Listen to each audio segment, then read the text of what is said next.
दोस्तों, इंतजार की घड़ियां खत्म हो चुकी हैं। बड़ी खुशखबरी, नई हुकूमत, नया मज़ा। अब बेनज़ीर कार्ड पेट्रोल शुरू करने जा रहे हैं। बेनज़ीर कार्ड जो पेट्रोल का नाम से एक प्रोग्राम शुरू किया जा रहा है, बेनज़ीर पेट्रोल कार्ड इसका नाम होगा। तो इससे क्या फ़ायदा होने वाला है, इस प्रोग्राम में कैसे रजिस्ट्रेशन करनी है, किन लोगों को इस प्रोग्राम से बेनिफिट होगा, किन लोगों को फ़ायदा होगा, आज की वीडियो एंड तक देखना। हो सकता है अभी तक आपको किसी ने नहीं बताया होगा।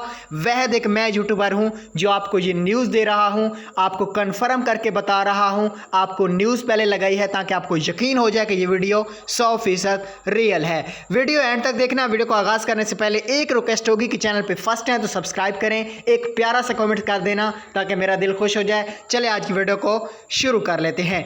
दोस्तों, हुकूमत की तरफ से बेनज़ीर पेट्रोल कार्ड का आगाज़ किया जा रहा है। इस प्रोग्राम से उन लोगों को फ़ायदा होगा जो गाड़ियों के मालिक हैं, मोटरसाइकिल है, कार है, रक्षा है, जो भी है, आपको हुकूमत की तरफ से बेनज़ीर पेट्रोल कार्ड दिया जाएगा। अगर आपके पास कार्ड मौजूद होगा तो आपको पेट्रोल पंप से, अगर आप 300 का पेट्रोल डलवाते हैं तो आपसे 150 रुपये लिया जाएगा और 150 रुपये आपको सब्सिडी दी जाएगी। ये बड़ी अपडेट है, ताज़ा तरीन अपडेट आई है, तो मैंने सोचा अपने दोस्तों के साथ शेयर कर दूं। आने वाले चंद दिनों के अंदर इसकी रजिस्ट्रेशन का तरीकाकार लॉन्च होने जा रहा है। जो आपके साथ मैंने सबसे पहले न्यूज़ शेयर की है, आपका काम है कि प्यारा से कमेंट कर देना। जज़ाकल्लाह।